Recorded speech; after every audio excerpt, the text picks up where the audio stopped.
Welcome back to Mark Holbit's Vlog, everyone. Thanks for joining in again on this beautiful day. As you can see, the sun's shining. It's absolutely wonderful. But it wasn't like that an hour ago. We had a major thunderstorm. But today I really want to talk about a certain topic that somebody just replied to one of my videos about this. And actually, I've noticed on Facebook here recently, I was dialed into one of the forums for the F-Type enthusiasts, and actually the comment came up and about daily driving the F-Type. The F-Type R here, I daily drive mine, but this individual actually on both my channel and another one on Facebook, and there's a lot of conversation around it.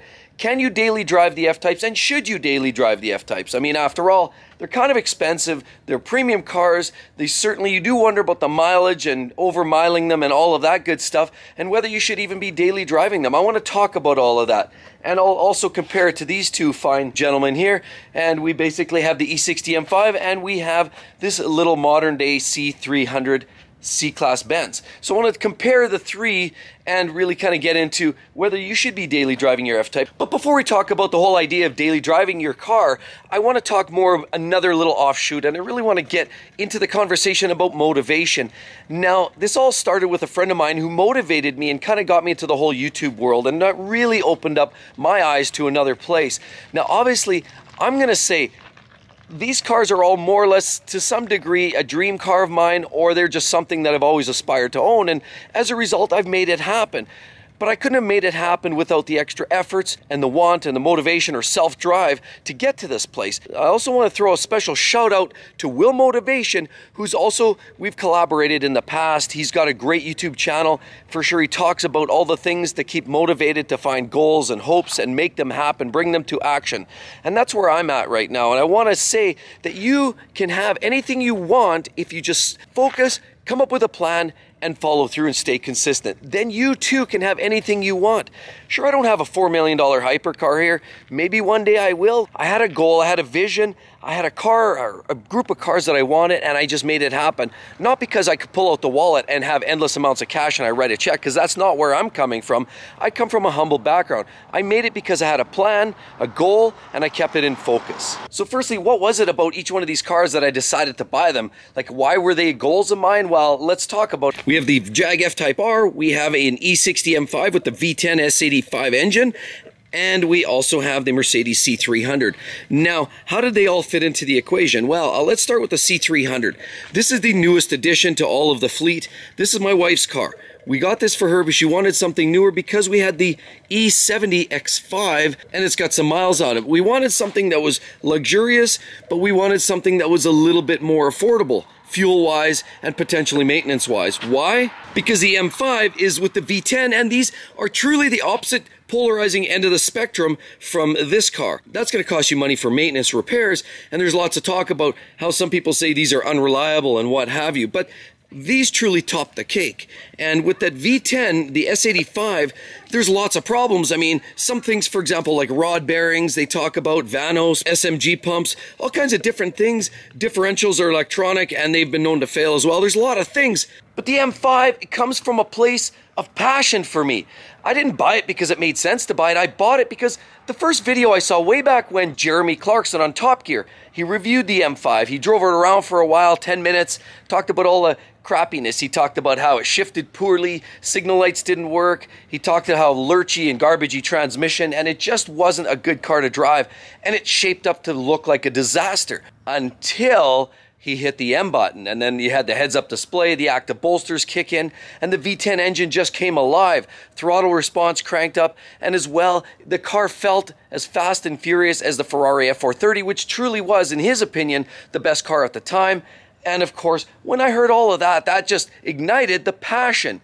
And then I wound up taking test drives in these, and because currently, at the time, I was actually a BMW owner, and I thought, you know, BMW owner, and that was truly the creme de la creme back in the day.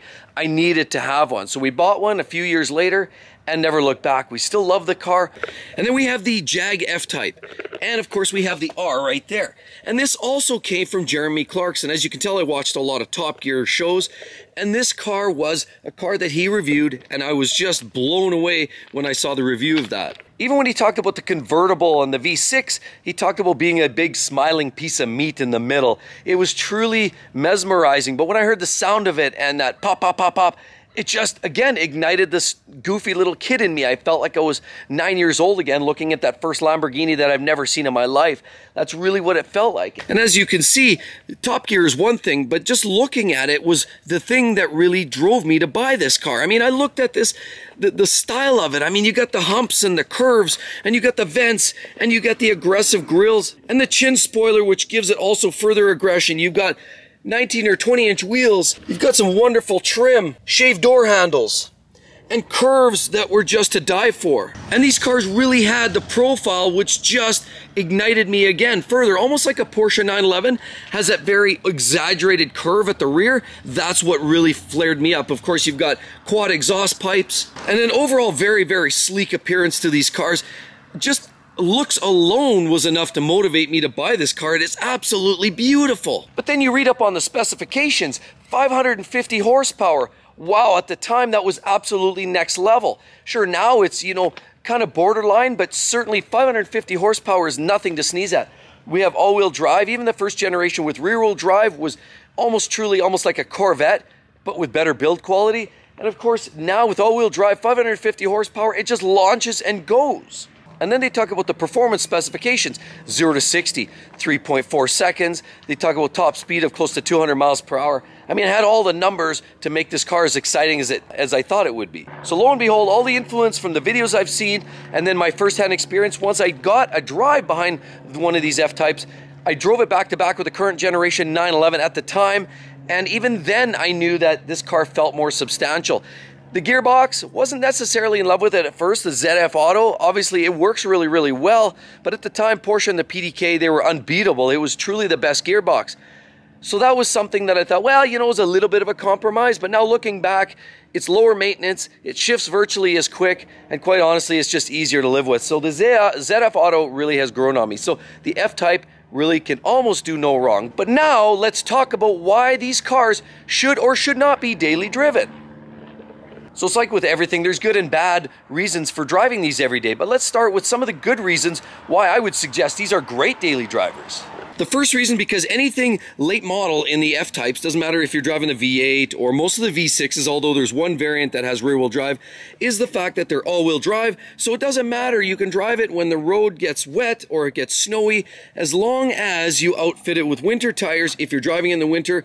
Otherwise, it actually does a pretty good job of handling the inclement weather. It's got the all-wheel drive system, so it does a better job than something, say the M5, which is strictly rear-wheel drive. Even though there are people that drive those in the winter time, they do need winter slicks, and obviously with the traction control systems that BMW implements, that does work okay, but this works better. Just put the winter slicks on it, and with the all-wheel drive, it definitely works great. So that's one of the plus reasons for driving it every day. Another plus reason is that you really do get to enjoy the experience of this every single day, because you want to drive it every day, and every time I drive it, I park it, I want to drive it again right away, because they are truly a fun machine to drive. The other advantage, of course, I hear about it all the time, is people with dead batteries and talking about putting battery tenders on. Of course, there is the plug-in port. It's right underneath the hood there, tucked under that passenger side light. That's where you would plug on the battery tender, and you'd run that to a plug in the wall, and you're having to charge it constantly. If this thing sits for more than maybe 2 weeks, you're going to start seeing problems, because the battery draw then starts dumping loads, and eventually it just kills the battery altogether, and then you have real problems. So the daily driving of this vehicle actually does it better, keeps the battery charged, keeps the liquids moving, and actually vehicles that sit too long start to dry up, seals, you get more leaks, and drivability issues start setting in. So even though you're adding miles and some wear and tear in certain areas, overall it does a better job to a vehicle by driving it every single day. Now, the reasons you would not necessarily want to drive this every day is, number one, obviously, you've got brake wear and you've got tire wear, and they're accelerated. And those tires, to do a set of P0 skins, you're going to look at $2,000 to $3,000 in Canadian funds. Depends where you live. It could be more, it could be less. You're going to see more wear and tear, and you're going to spend a lot more money. Also, oil changes, the increased oil changes and differential services, transmission services, coolant upgrades and flushes, that's all going to add up. And Jag servicing costs money. So it's going to be a lot more of this as you drive these daily. So that's a downfall for sure. Let's open sesame and look inside. The other thing happens to be the bolsters. Now, of course, as you drive these every single day, you're having more risk on scuffing the junk out of your bolsters, because as you get in and out, you're going to slide across the bolsters here and in and out and in and out. And eventually you start getting scuffing, wearing, tearing, and then you get cracks as well on the bolsters. And then it's the daily driving that starts to show its age on the car. Now for me, I mitigate that. I frequently treat the leather. So I treat the leather on, you know, everything here on panels. And even if it's plastic, I use the same leather treatment, but I keep everything clean and treated, whether it's leather or plastic or vinyl. But I always do this probably once a month. I constantly treat the leather, keep this soft and supple. I also do it on the steering wheel. And like I said, all the bolsters, seats, it's a bit of a pain with these perforations. You don't want to have a glob of that conditioner, then it kind of goes into all those perforations. So what I do is I basically start wiping here, and then once the rag is moist but not fully enveloped in the white goop, then I start going here and I kind of finish off in the middle. But the wear and tear on the bolsters and the steering wheel are the biggest reasons why I constantly do the leather conditioning. So the biggest thing is keep up with your maintenance, and you'll have no worries about wearing stuff out mechanically. I mean, with a 5-liter V8, even if you're on the throttle hard, say 10, 15, 20% of the time, you're not going to wear the engine out. Automatic transmission ensures you're not going to over rev it. Basically, just maintain it to what the book says and then some. I always recommend going above and beyond. Obviously, the vendors and the manufacturers say, you know, they have these extended oil service intervals and extended cooling intervals and extended rear differential fluid change intervals. I would cut those numbers at least in half, and then you'll be good to go. It's going to cost you some money to maintain these vehicles, but that's just the best for longevity. Now, there's another reason why some people are a little skeptical and nervous about driving their cars every day, and it's a big one. And it's a problem that a lot of Ferrari owners find themselves in front of. Not so much Lamborghini, definitely not Porsche owners, but definitely people who drive Ferraris and some of the Jag owners, and that is depreciation. Because as you start adding miles to these cars, you worry about, you know, prices getting hacked. You know, obviously a car with 80,000 kilometers isn't going to be worth the same as a car with 20,000 kilometers. So people are worried about using them. But at the end of the day, remember this: we bought these cars to drive. I drive mine every day, and at the end of the day, you can't take it with you when you go, right? So first out, I want to start out by saying these don't get impacted to the same degree as a Ferrari would on depreciation. Why? Ferraris hold a very high value to start with, and every single kilometer equals dollars out of your pocket. That isn't so much the case here. Unfortunately, the F-Types depreciate way more, in my opinion, than they should, because I think these cars are drastically undervalued. You buy these 2-3 years later, they're worth less than, or half for sure. Probably in a 3-year time span, they're worth about half of what they were new. That's heavy depreciation, and one of the heaviest depreciating vehicles. Here I think of it like this. So here's a person that parks their car, they never use it, great. 5 years later, they've got 20,000 kilometers on their car, great. Maybe they can sell the car after it's 5 years old. They can maybe sell it for, say, $80,000. Or you could drive the car to 80,000 kilometers because I use it every single day. And when I go and sell it, I'm probably, as long as I maintain it and it shows well, I could probably still get 60, 65,000 out of the car.